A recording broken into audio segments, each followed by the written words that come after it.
So I don't know if you feel the same way, but second period was kind of also kind of annoying.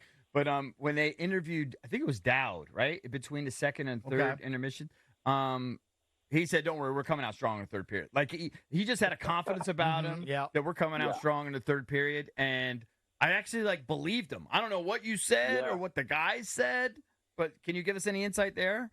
Yeah,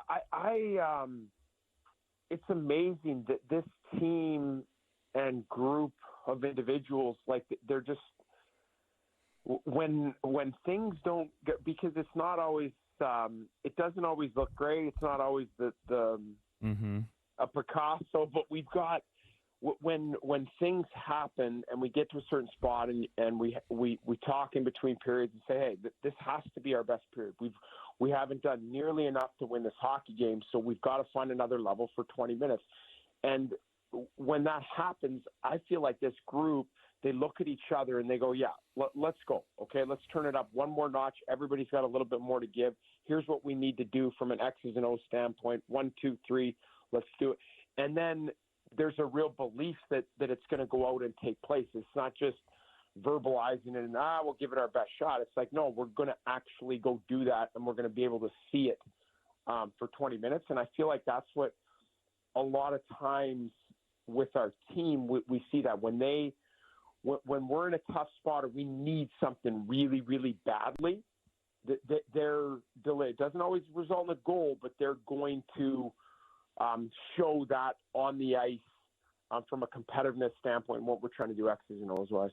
So, Coach, I'm not telling you anything you don't already know, but you officially have a closer on your roster, and his name is Stromer. He nets the game winner in both of your last overtime affairs against Carolina last week in that barn burner with 13 goals scored, and, of course, last night in the win over Detroit. He's never experienced the playoffs yet in his career, and you can tell that he can just kind of taste it now with just 11 games left, and he's helping will this team to critical wins.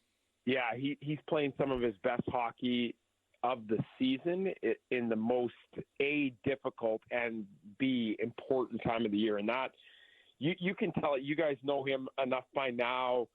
He's such a competitor, and as much as he does individually for us and how much he does offensively for our group, he just wants to win so bad. So bad. And you can feel it like this time of year.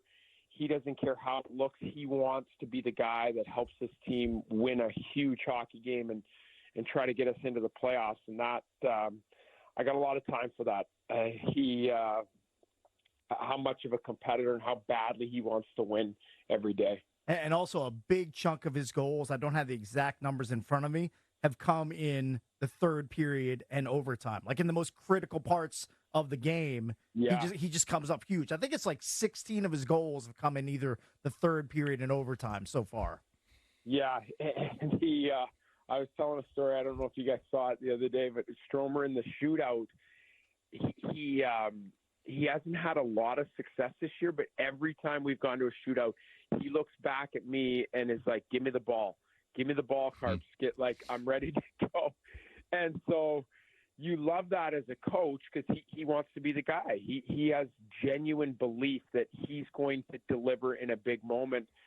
And it wasn't going well for the first, 5 or 6 shootouts we've had. I don't think he had one. But he doesn't lose belief. He's like, this is going to be the one that's going to go in for us. And so it was great to see him get it. He's moved down the line a little bit. He's become not the second or third shooter. He became the fifth shooter, but now he's probably moved back up after his big goal the other night.